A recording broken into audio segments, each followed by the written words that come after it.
आदरणीय मित्रों, श्री अवतार का बोध हो, श्री माता धरती का बोध हो। मित्रों, एक बार मैंने श्री भगवान से पूछा कि क्या भगवान से डरना चाहिए या नहीं। तो भगवान मुस्कुराए और बोले कि सखे, यह प्रश्न बड़ा ही अच्छा है। और भगवान ने जो जवाब दिया उसे मैं आपके सामने रखता हूं। यदि आप हमारे इस चैनल के सदस्य नहीं बने हैं तो प्लीज अभी बन जाइए और हमारे वीडियो को अवश्य शेयर कीजिएगा। तो मित्रों, भगवान से हम डरें या न डरें? मित्रों, आपकी क्या राय है? आप भगवान से डरना चाहते हैं या नहीं? बोलिए। देखिए, अब हम इस पर अपनी राय आपको लास्ट में बताएंगे। अभी हम अन्य ग्रंथों और महापुरुषों की राय आपके सामने रखते हैं। अब इस पर हम इस्लाम की राय आपको समझाते हैं। मित्रों, इस्लाम की सबसे महान पुस्तक कुरान शरीफ के अध्याय 2 सूरा अल बकरा के दूसरे आयत में कहा गया है कि यह वही किताब है जिसमें कोई संदेह नहीं और मार्गदर्शन है डर रखने वालों के लिए। मित्रों, इसकी जो होती है शुरुआत, देखिए, डर रखने वालों के लिए है यह इस्लाम और इसका ग्रंथ कुरान। वहां बार बार अल्लाह कहता है कि तुम हमसे डरो, हमारी आज्ञाओं को मानो, वरना हम तुम्हें जहन्नुम देंगे। यह बार बार भय दिखाने की बात आती है उसमें। आप यदि अल्लाह मोहम्मद से नहीं डरेंगे तो वे आपको जहन्नुम में भेजेंगे।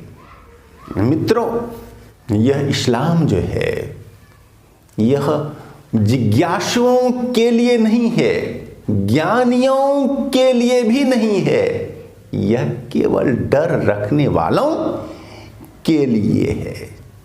क्योंकि स्पष्ट आदेश है आयत में कि डर रखने वालों हेतु ही है। और मित्रों, इसी तरह की बात बाइबिल भी कहता है।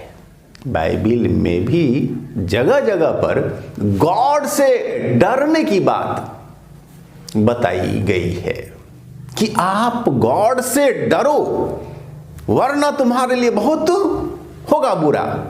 मित्रों, अब बौद्ध और जैन की भी चर्चा लेते हैं कर। देखिए, बौद्ध और जैन में भगवान का कॉन्सेप्ट नहीं है, ईश्वर का, परमात्मा का कॉन्सेप्ट नहीं है।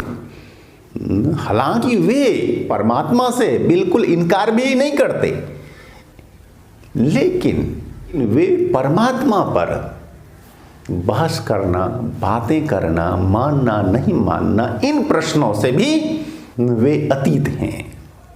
वास्तव में जैन बौद्ध परमात्मा को साक्षी मात्र मानते और कहते हैं कि हमारे अपने ही कर्म हमें सुख दुख देते हैं, स्वर्ग नरक देते हैं, मान अपमान देते हैं, अच्छा बुरा देते हैं। तो वो बस अपने आप को सुधारो तो सब कुछ ठीक हो जाएगा।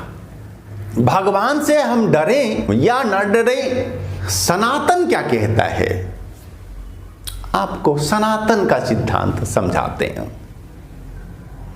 देखिए, भगवान से डरें या न डरें, किसी से भी डरें या न डरें, डर हमारे अंदर हो ही क्यों? डरते हम क्यों हैं? भयभीत हम होते ही क्यों हैं? हम जिस वस्तु को नहीं ठीक से जानते समझते हैं, हम उससे ही केवल डरते हैं, भय खाते हैं। जिस वस्तु को हम ठीक से जान समझ लेते हैं उससे हमारा भय नहीं होता। बहुत सारे लोग भूत प्रेत से डरते हैं, देवी देवताओं से डरते हैं। इसका एकमात्र वजह है कि वे उन्हें जानते नहीं, समझते नहीं।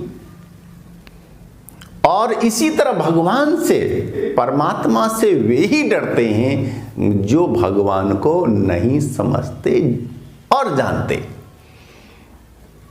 बालक आपसे तभी तक डरता है जब तक वह आपको पहचान नहीं लेता ठीक से। बालक को आप गोद में लीजिए और दोनों में जान पहचान हो जाए तो बालक आपसे डरना बंद कर देगा। तो वो मित्रों, भय का जो कारण होता है अज्ञान। और इस तरह हम यह कह सकते हैं, इस्लाम और ईसाईयत भगवान को जानते नहीं। यदि जानते होते तो फिर भयभीत जो कराते हैं वे दूसरे को, भयभीत नहीं वे करवाते। भय नाम की चीज नहीं होती। मित्रों, आप सरकार से, कानून से डरते हैं क्या? देखिए, सरकार से, कानून से डरता है कौन? जो सज्जन होगा वह नहीं डरेगा। जो चोर हैं, गुंडे हैं, वे लोग सरकार से, कानून से भय खाते हैं, भयभीत रहते हैं। जाने क्या कब हो जाए हमारे साथ में, कब हम कानून के चंगुल में फंस जाएंगे। तो कानून का भय सज्जन लोगों को नहीं होता, क्योंकि वे कानून का स्वभावतः ही पालन किया करते हैं। तो यहां भी ठीक ऐसी ही बात है।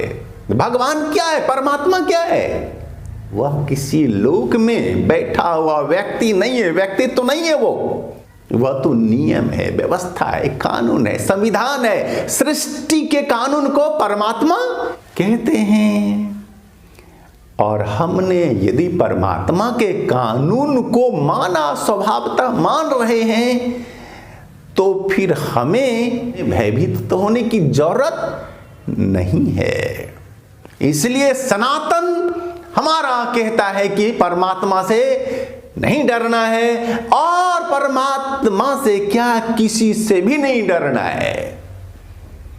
भय एक विकार है। काम, क्रोध, लोभ, मोह, दंभ, द्वेष, मद, मत्सर, भय सब विकार है।